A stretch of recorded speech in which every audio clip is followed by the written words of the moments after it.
mofinaina isan'andro atolotry ny mpitandrina rakotina valina maoly.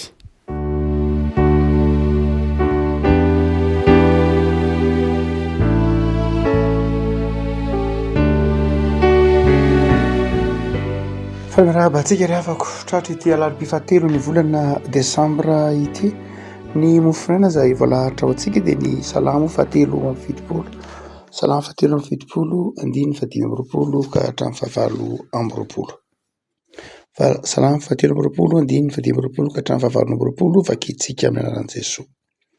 Iza no ainy an-danitra ary tsy misy ety ambonin'ny tany riko tahaka anao, na dia levona aza ny nofoko sy ny foko dia mbola vatolampy ny foko sy anjarako mandrakizay Andriamanitra. Fa indro very izay lavitra anao, aringanao izay rehetra mijangajanga mahavoy anao, fa izaho dia ny eo akaikin'Andriamanitra ny mahatsara.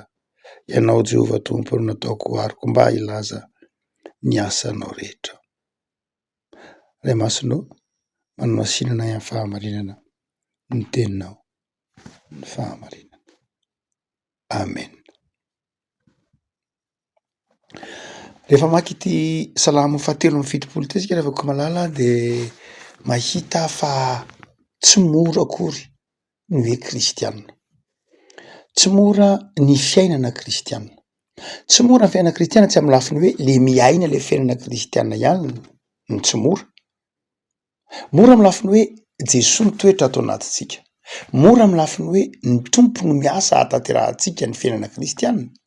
Fa tsy mora koa ny fiainana ao amin'ny tompo maha kristianina satria betsaka ny fizahantsoetra lalovana. Io raha teo Jesosy efa nanafatra. Niteny Jesosy hoe ny kristianina ny mpino dia omeko anareo ny fiadanako.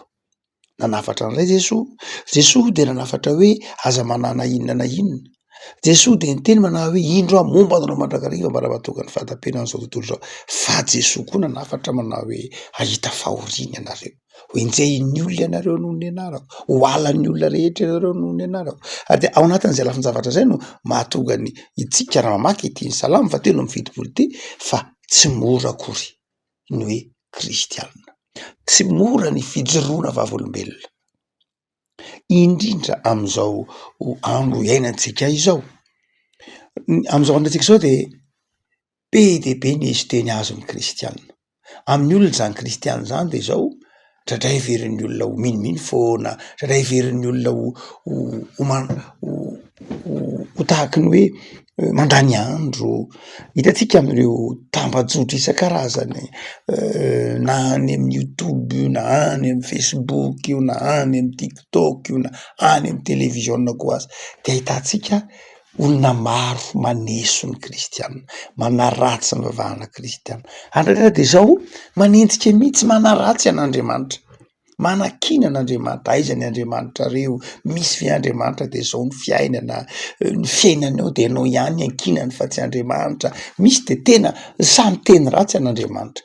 Ny teny ratsy ny fiangonana moa ny efa mahazatra efa 2 taona lasa, fa ilay miteny ratsy an'Andriamanitra mihitsy, ilay fanaratsiana an'Andriamanitra. Dia indraindray tsapanao amin'izao andro antsika izao, ho toy ny zavatra mandeha ho azy, ho toy ny zavatra andavanandron'ny olona. Andavanandron'ny olona ny miteny ratsy ny fivavahana, miteny ratsy ny mpiangona moa izany, zavatra efa ataontsika hoe isan'andro. Ary indraindray koa aza rehefa heverin'ny olona hoe kristianina dia izao, indraindray heverin'ny olona hoe izany kristianina izany dia izao tsy hoe olona malemy ihany, fa indraindray izany kristianina izany dia azo atao amin'ny rehetra izany. Azo tsy rarahiny izany, azo tsy amaivanina izany.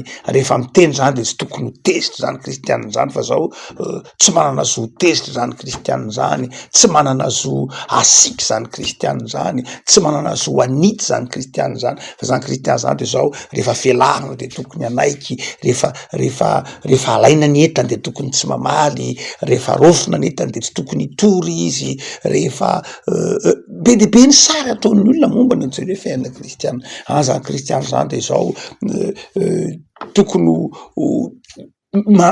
mety ny sasany de mety ohatry an kristiana zany de zao tokony tsy mety diso zany, tokony tsy mety tezitra zany, tokony tsy mety tokony ho anjely zany, raha vao miala am'izay de zao nareo mpivavaka ve nareo de asa ohatra mpivavaka ve nareo de misotro divay, mpivavaka ve nareo de tara, mpivavaka ve nareo de lasa tratra ny toe-javatra tahaka zany ny fiainana kristiana satria ao anatin'ny olo misy sary izay eritreretiny ny maha kristiana tsy maninona akory zany natao hiatrika zany ny kristiana mazava ho azy nanafatra zany Jesoa kristiana venareo de zao, kristiana venareo de zao, kristiana venareo de zao ny akanjonareo, kristiana venareo de zao ny banky volonareo, kristiana venareo de zao ny sakafonareo, kristiana venareo de zao ny andalinareo vola, kristiana venareo de mandihy, kristiana venareo de miaro toririky etretsetretsetretsetra be de be ny karaza pitsarana nalovan'ny kristiana tsy mora ny maha kristiana fantatsika zany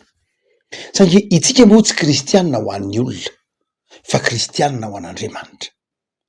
Kristiana marina fa ilaina ny fijoroana vavolombelona mazava ho azy fa voalohany indrindra kristiana isika ho an'i Jesoa, kristiana isika ho an'i Jesoa ary na le teny hoe kristiana aza tam'izay nilazana azy tany Korinto any amin'ny satria tany maribanina kokoa tsy tena hoe Korinto fa tany Antiokia tany Antiokia zay nampiasana voalohany teny hoe kristiana tany am-boalohany de esteniana nilazana an'izany tany voalohany saingy ankehitriny moa lasa nohititsika zany anarana toy ny esteny zany tany am-boalohany ary dia ao anatin'ity salamy fatelo amby fitopolo ity de iasafa de mitaraina amin'Andriamanitra.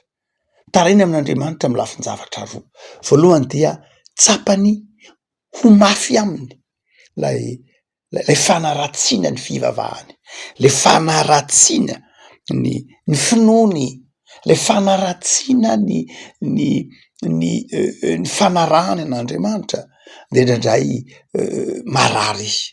Hoy nareo am'teny frantsay hoe misy frustration, misy ratram-po, misy fahasorenana anaty ao anatin'ny asafa ka te hitrotra mafy izy zany hoe misy fahatezerana anaty ao alahelo anaty ratra anaty ao anatin'ny asafa mahita ny fihetsiky ny olona izay manesoneso ny fivavahana, manaratsy ny fivavahana.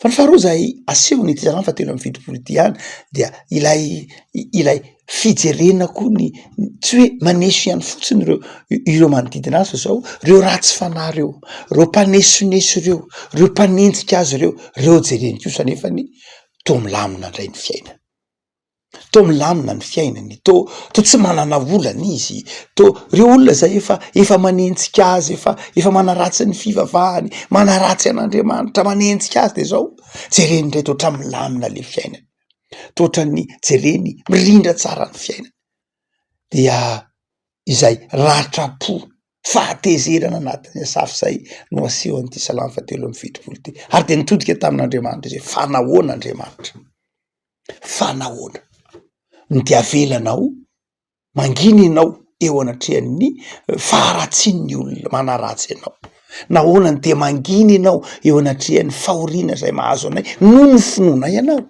ary nahoana ianao ny de mangina eo anatrehan'ny hoe ratsy fanahampina efa ratsy izy tsy vitany hoe ratsa tena ratsy mbola jerena ny fiainany milamina ihany. Olana ara-panahy tahaka izany nahatonga iasafa nanoratra ty salamy fatelo amby fitopolo ity tsy olany asafa loatra io matoa mipetraka eto soratra masina fa olantsika am'izao andro ankehitriny zao betsaka hoe tsika ny kristianina mitondra ny mafy noho ny amin'ny fivavahana, betsaka ny kristiana zay esoeson'ny olona, betsaka amitsika ndraindray te hitrotra, te hamaly, te hiteny hoe fa maninona moa zay ny atao an'izao saingy manefitra saingy mangina dia manao tahaka ny asafa ary betsaka amitsika ny mahitany hoe eny anivo ny fiarahamonina eny anivo ny andavanandro eny reo olona zay maneso tsika isika mandeha mivavaka mitolona amin'Andriamanitra jerena ny fiainatsika amin'ny maha olombelona totonotono ihany ny ta am'riry zay maneso ny fivavahana fa izao amin'ity mofonay ny fampiaratanantsika ity andiny fa dimy roapolo ka hatramin'ny roapolo de niova ny fijerin'ny asafa taiza ho aiza ary no niova aloha ny fijerin'ny asafa dia hoy izy andininy fahenambiny folo. Raha nieritreritra tahalala izany zavatra izany aho ka nitsarotra teo imasoko zany mandrapitotro tao amin'ny toerana masin'Andriamanitra ka nihevitra zay ho farany.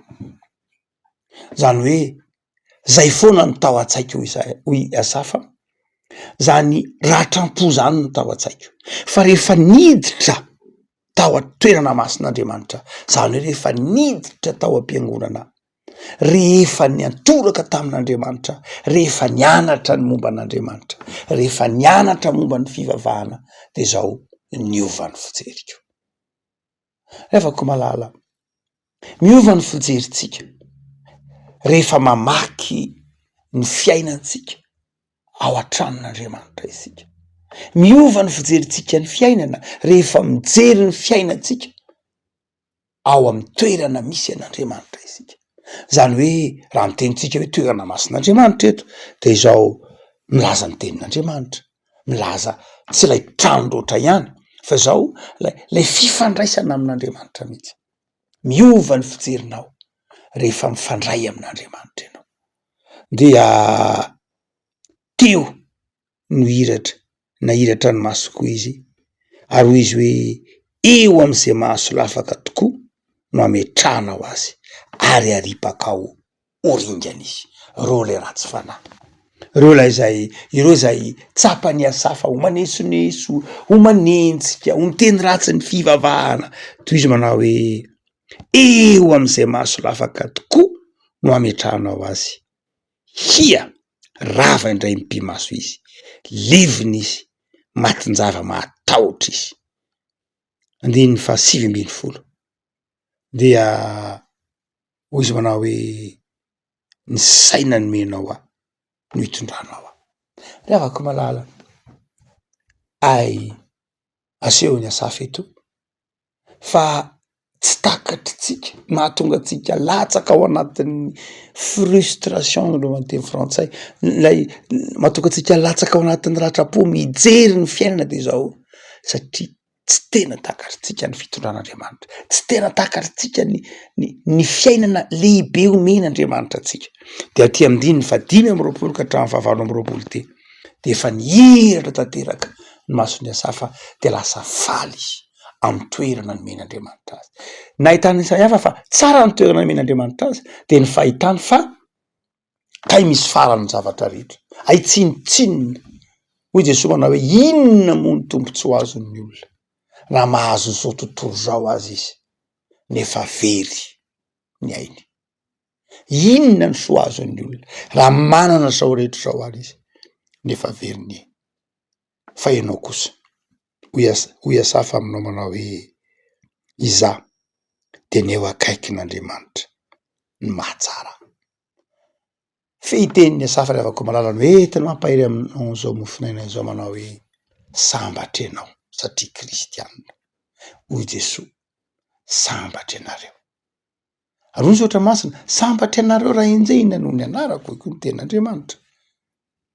No zany ravako malala, sambatra isika, raha enjehin'ny olona, raha ratsin'ny olona noho ny amin' Jesosy, raha ratsin'ny olona noho ny amin'ny fivavahana, raha tsinitsy ny avon'ny olona noho ny amin'ny fonana de zao sambatra isika ry havako. Sambatra tsy amin'ny fahasambarana zao tontolo zao akory, fa sambatra amin'ny fahasambarana omen'Andriamanitra atsika. Azo anatin'izany teny zany no entina mampahery atsika, hanapahatsika hevitra rehefa tena miaraka amin'Andriamanitra isika, ka mijery ny fiainana de zao miteny tahaka ny Asafa ny za Andriamanitra, rehefa tena ataoko indray mijery ny fiainana de zao ny eo akaikinao kay ny tsara indrindra. Paoly zay fantatsika ny tantara nandalo an'izany. Toy Paoly manao hoe nataoko taimboraka ny zavatra rehetra, mihoatra ny fahatsarany Kristy de zao naleoko lavitra kristianina. Nafoiny Paoly avokoa ny zavatra rehetra, na ny arenany, na ny maizy azy, na ny tantara, na ny fifandraisany tamin'ny tany aloha rehetra tany, nafoiny avokoa fa lasa fiainana vaovao izy. Ary de lasa nanao lay ity lehilahy lehibe mpampianatry ny université, nampianariny mpampianatra nalaza tamin'ny fotoanandro ry Gamalela, zanak'olona ambony fitra avy amin'ny fianakaviana ambony, iny fa lasa mpanao asa tanana, mpanao lay noho ny amin'ny filazantsara, ary ny teny manao hoe ataoko taimoraka ny zavatra rehetra. Ry havako malala, solafaka ianao raha mijery ny fiainana zao tontolo zao, mianjery ianao raha ohatra ka variana mieritreritra fa eto amin'ity tany fandalovana ity ihany ny fiainana, solafaka ianao raha variana fotsiny mijery hoe inona no eto amin'ity tany fandalovana ity, fa izao mifidiana ny fiainana. Mifidiana no tahaka ny asafa manao hoe izaho de zao vatolampin'ny foko sy anjarako mandrakizay Andriamanitra. Lavako ny tompony anomenao fahazavan-tsaina mba hahatonga anao hifaly amin'ny lalana hitondran'Andriamanitra anao. Very zay lavitra an'Andriamanitra ho asafa eto, aringanao zay rehetra mijangajanga, mivadika aminao, manompo sampy, miala aminao. Za manapa-kevitra fa izao ilaza ny asanao rehetra. Afaka malala, amty andro alarobia ity de mampahery anao fatatry tenin'Andriamanitra izao am'ireto lafin-javatra telo mazava ireto. De izao mifaly amin'ny fiainana ankehitriny, mifalia amin'ny fiainana isan'andro, aza mitahiry ratrapo, aza variana mijery ny fahasambaran'ny hafa fa fahasambarana mety ho mandalo ihany reny, fa mifalia fa sambatra ianao manana an'Andriamanitra, mifalia amin'ny ankehitrininao fa sambatra ianao manana an'Andriamanitra. Tsy hoe izay rehetra hitanao misonanina amin'ny zavatra zao tontolo zao akory de sambatra, tsy sambatra reny, fa ianao ny sambatra de mifalia amin'ny tompo. Fa ny faharoa de izao, tsy hoe mifaly ihany fa mandehana lazao ny asan'Andriamanitra, mandehana mpahafantaro amin'ny olona ny fahatsaran'Andriamanitra, na inona fanaratsiana, na inona fahakalana de zao ezao mafy ny fiantsonao, aza atao malemy mandehana lazao ny asan'Andriamanitra, ampahafantaro amin'ny olona ny fitiavan'Andriamanitra.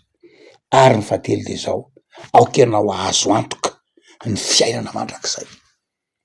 Mila mahazo antoka ny fiainana mandrakizay ianao, mila mahazo antoka fa voavonjy ianao, mila mahazo antoka ianao fa zao raha miala ety ianao de ao amin'Andriamanitra, zay le fanantenana. Mila azonao antoka fa naraoviana no hatongavan'ny tompo, naraoviana ny miala ety ianao, na rapitso, na afaka pitso, na afaka 10 taona, na afaka 5 taona, afaka 10 taona de zao mila azonao antoka fa izao voavonjy ianao. Io teneniny Iasafy manao hoe anjarako mandrakizay Andriamanitra, na dia ho levona ary zao rehetra zao de zao zaho amin'Andriamanitra. Ry havako malala, zay no antony nahafatesan'i Jesosy tamin'ny hazo fijaliana, ahatserovanao fa sambatra ianao, efa nentin'i Jesosy anao ny fahasambaran'ny lanitra, sambatra ianao. Zay no antony nahafatesan'i Jesosy tamin'ny hazo fijaliana, mba hahatonga anao afaka ilaza ny asan'Andriamanitra amin'ny alalan'ny fahasoavana. Zay no antony nahatongavan'i Jesosy ho fato amin'ny hazo fijaliana, ary ho tsarotsika manokana ny fahatongavana nofiny ty krismasy ty ny andovanao fiainana mandrakizay. Ivavakisika tompo misaotra anao zay fa tsy tao aminao hijery ny fiainana zao tontolo zao, fa tao aminao kosa hibanjina anao Andriamanitra, atoko fa sambatra izay manana anao. Iza moa no anay any an-danitra, tsy misy ety ambonin'ny tany tompo irina tahaka anao, satria anao ihany manana ny fiainana. De tahiny ny tontolo andronay an'io tompo, ho tontolo andro ahitanay fifaliana, tsapanay fahasambarana miaraka aminao Andriamanitra, tsy hitsiritanay ny fiainan'ny hafa fa hifalianay am'izay omenao anay ankehitriny, hifalianay ao anatin'ny asa, hifaliana ao anatin'ny fijona vavolombelona, tsy ahatsiarovanay mangiry firy akory am'izay mety ho karazam-panenjera, am'izay karazana zavatsarotra lalovanay amin'ny mahampino anay, fa hifalianay aminao. Tahiny tontolo andronay an'io iasanay amin'ny fitiavana. Jereo ireo marary tompo, sotrano, jereo ireo manana olona tompo, ampahiriso, jereo ireo manana ady ampanahy tompo, ataovy ampamy fahasoavanao, de manapy anay, jereo ny fiangonanao, jereo ny firenenay tompo. Ta io ny ezaka atao etsero taio, ny mpanabe rehetra, ny mpampianatra, ny mpitondra fivavahana, ny mpitondra anay isan'ambaratonga, ireo mpikaroka, ireo zay rehetra mikendry zay aso ny tanindrazanay, ny vahoaka malagasy manontolo taio tompo am'izao fotoana ananany sambatan'olona etaeta fiovana izao, de meteza tompo amindra fo manjaka eto amin'ny firenenay esory ny olana maro isan-karazany, ny tsy vitifikevitra esory fa ataovy miara-misika mponitra izay tompo ao anatin'ny fahasoavana ho an'ny sonay amin'ny asa tsara ho an'ny firenenay. Amindrafo aminay ary tehirizao aminao Jesosy mandrakariva ny fiainanay. Amen.